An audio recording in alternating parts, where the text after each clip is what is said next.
পশ্চিমবঙ্গের আরজিকর কাণ্ডের যে ঘটনা, সেই ঘটনায় উত্তাল পশ্চিমবঙ্গ। সেই পশ্চিমবঙ্গ নিয়ে যে রাজনৈতিক টানাপোড়েন চলছে এবং আমাদের মনে একটা প্রশ্ন জাগছে যে রাজ্যপাল দ্বিতীয়বারের জন্য কেন দিল্লি রাষ্ট্রপতির সঙ্গে এবং স্বরাষ্ট্রমন্ত্রীর সঙ্গে সাক্ষাৎ করতে যাচ্ছেন। এই প্রশ্ন জেগে উঠছে যে আদৌ কি আমাদের পশ্চিমবাংলায় যে রাজনৈতিক অরাজকতা এবং শাসনের অপশাসন চলছে তার বিরুদ্ধে রাষ্ট্রপতি শাসন জারি হতে চলেছে। দেখুন সেই প্রতিবেদন। আমি এই প্রতিবেদন নিয়ে আসলাম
এবার আমাদের রাজ্যপাল সিভি আনন্দ বোস শুধুমাত্র রাষ্ট্রপতির সঙ্গে সাক্ষাৎ করেছেন তা কিন্তু নয়, সঙ্গে স্বরাষ্ট্রমন্ত্রী অমিত শাহর সঙ্গেও সাক্ষাৎ করেছেন এবং আমাদের পশ্চিমবাংলার যে রাজনৈতিক পরিস্থিতি এবং সামাজিক যে অরাজকতা চলছে, শাসনের অপশাসন চলছে, তার বিরুদ্ধে প্রচুর অভিযোগ নিয়ে আসছে।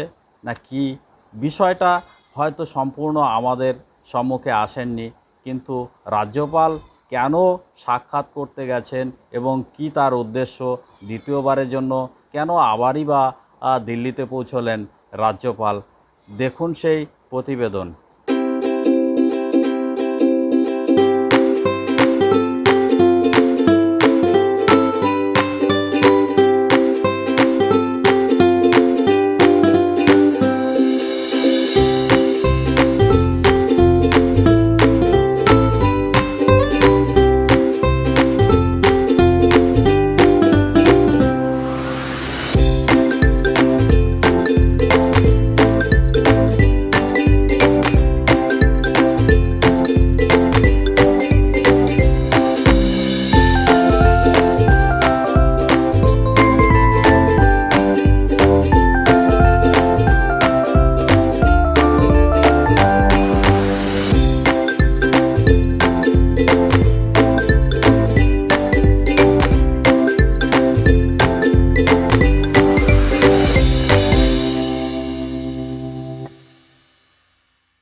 দ্বিতীয়বারের জন্য রাজ্যপাল সিবি আনন্দ বোস যখন দিল্লিতে পৌঁছলেন, বাংলার মুখ্যমন্ত্রী মমতা বন্দ্যোপাধ্যায়ের চোখ চড়ক গাছ হয়ে গেছে। দেখুন যে কখন যে তার সেই গদি চলে যায় সেই আশঙ্কায় মাথায় হাত পড়ে গেছে আমাদের পশ্চিমবঙ্গের মুখ্যমন্ত্রী মমতা বন্দ্যোপাধ্যায়ের। আসুন সেই প্রতিবেদন নিয়েই আমরা হাজির হয়েছি এবং সেই প্রতিবেদনগুলি অবশ্যই মনোযোগ সহকারে একবার দেখুন এবং ভাববেন অবশ্যই যে আমাদের পশ্চিমবাংলায় যে অগণতান্ত্রিক শাসন চলছে এবং অপশাসন চলছে, সেই অপশাসনকে হাত থেকে পশ্চিমবাংলা এবং সমাজকে রক্ষা করার দায়িত্ব আমাদের প্রত্যেকের।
নমস্কার প্রিয় দর্শক, আমি সঙ্গে রয়েছি বি সরকার।